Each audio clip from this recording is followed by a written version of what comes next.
Speaking from an intimacy point of view, there are a couple of guidelines that you need to understand. And this is from both perspectives. So first, let us talk about what is halal and what is haram. The general script, the general point, the general rule when it comes to intimacy is that everything is halal until proven haram. Everything is halal until proven haram. And then you look into the Sharia, what are the things that Allah subhanahu wa ta'ala has prohibited? What are the things that Allah subhanahu wa ta'ala has prohibited?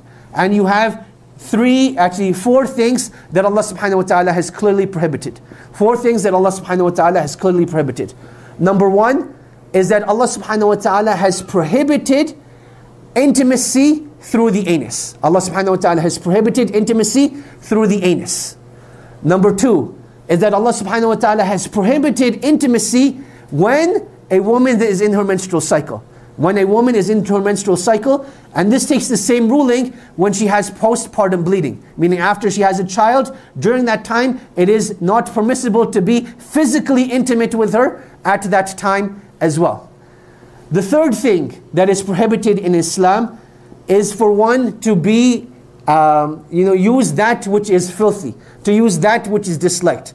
Now, we'll get to this concept later on, bi'idhnillahi ta'ala, but just understand the general rule. Because over here, Islam didn't come to give specifics, but Islam just gave general guidelines.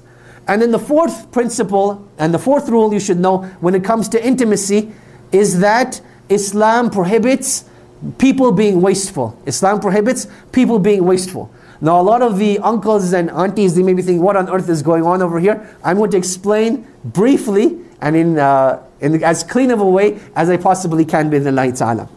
So the general guidelines is that everything is halal until proven haram, and those are the four things that Allah subhanahu wa ta'ala has prohibited.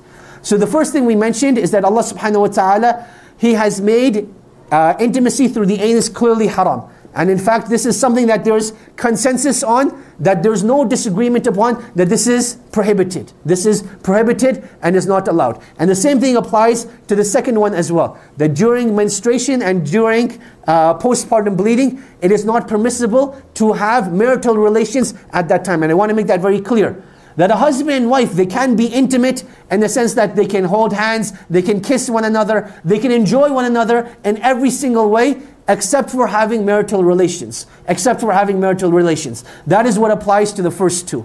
They can enjoy one another in every way, except for having marital relations at that time. Then number three, we said, a person should not be filthy. A person should not be filthy. What does this general guideline mean? This general guideline means it encompasses two main things. Number one is the way that we speak with one another.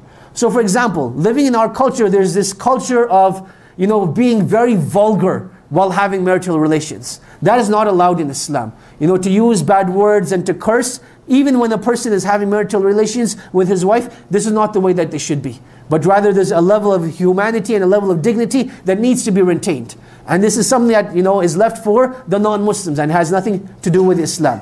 And you'll notice that, you'll come to see this, that this is like one of the diseases of like watching pornography, is that you start developing cultures of intimacy that are not allowed in Islam. And then you view it so many times that a person starts to think that, this is the way marital intimacy is meant to be. This is the way that marital intimacy is meant to be. Related to this third point, this third principle as well, is that one should not be filthy. So you will notice that again in Western culture, they'll use a whole bunch of products that are not, for the lack of better words, hygienic. They're things that are not hygienic. I'm not going to educate you about them if you don't know what they are. If you know what they are, seek refuge from Allah that you never find someone who wants these sort of things. So those are the sort of things you have to avoid. Then the fourth thing is that you're not meant to be wasteful. That you're not meant to be wasteful. And this is something that you'll find in the books of old, that certain things that you're allowed to use in intimacy, certain things that you're not allowed to use in intimacy. So the question arises, are you allowed using food while being intimate? Are you allowed using food while being intimate? And the answer to this is yes, as long as you're consuming that food. So for example, I'm going to throw out names of foods, you figure out what to do with them. So when you talk about like chocolate sauce, you talk about whipped cream, you talk about, those sort of things, these are things that you're allowed to use. These are things that you're allowed to use. But at the same time, a person should not be wasteful. A person should not just use these things and then throw these things away.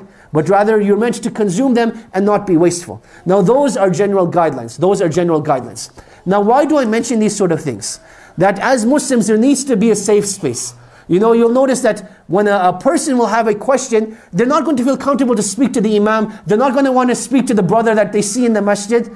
There needs to be a safe space. And one thing we definitely don't want is, people going to the internet and trying to research, should I be using this or should I not be using that? They don't have the level of morality and ethics that a Muslim is required to have. So I want to give you general guidelines in terms of what is allowed and what isn't allowed. And the reason why I bring this up again is because one of the biggest levels of frustration is because of this improper intimacy. That the parents, they got the children married, they're like, beta, beti, you're now officially married, go figure things out yourself. The boy who's never had a boyfriend, the boy has never had a girlfriend, and the boy has never had a girlfriend, and the girl has never had a boyfriend. She's like, what do we do now? And then try reading these books by like Ibn Hazm and some of the scholars of the past, and they're like, what on earth is this? It seems like mechanics or something. It's very difficult, and that's why this needs to be discussed with our up-and-coming, teenagers and young adults that are getting married in a halal and in a mature manner. So those are the guidelines. Now, in terms of actual intimacy itself, I want to explain the difference between intimacy between a man and a woman. From a man, if we understand what we said about him, he is very goal-oriented, right? He's very goal-oriented, whereas a woman is very experience-oriented. So for a man, it's about doing the task and finishing the task, and that is what will give him the greatest amount of pleasure, and he will be done. Whereas for a woman's perspective, it's not about completion, but rather it's about the experience itself. And this is what I want to share, a very important difference over here. That there will be, for a husband and wife, when they get married, there will be a time where a man will need to fulfill his urge. A man will need to fulfill his urge, and a woman will be like, what? Let us go out for dinner first. Let us light some candles. Let us, put on some nasheeds. And the man is like, that is, on the inside, he's being, like on the outside, he's being polite, but on the inside, he's like, this is not what I need right now. I've just gone through some major fitna, something happened, and I need to fulfill my urge. A woman needs to recognize that at that time, he's not in the mood for an intimate experience, he just needs to fulfill his urge. At the same time, from a man's perspective, he cannot be greedy and selfish and think that this is the way intimacy is always going to be. There's a time to take, but there's also a time to give. So from time to time, yes, you will have to fulfill your urges, but at the same time, you'll want to make sure that you're giving back to your spouse as well. You'll want to make sure that you're giving back to your spouse as well. And this is something that you will learn to discuss with one another, experience with one another, and grow with one another. And I cannot emphasize enough the importance of communicating over here. That a lot of times, a husband and wife, they'll be having problems in their intimacy, but they're like, what? It's going to stay in the dark. We're not going to discuss it. We're not going to do anything about it. We'll just continue living as it is. But a breaking point eventually comes, and nothing gets solved, and the relationship eventually breaks down. So it's very important that a husband and wife, they agree amongst themselves that, what? We may not know anything about intimacy coming into the marriage, but now that we're married, Allah has made us halal for one another. Let us enjoy this experience. Let us enjoy this experience, and let us learn about it as well. So if there's something that you like, tell your spouse about it. If there's something that you dislike, tell your spouse about it. Rather than holding those feelings inside and repressing those emotions, deal with them up front, and it makes things a lot easier. Rather than leaving your spouse to guess, what does my spouse like, what does my spouse not dislike, be open about it, be frank about it, but be, ethical and moral about it as well. That there's no need for vulgar descriptions, and be, sane and humane, and speak about it in a mature manner.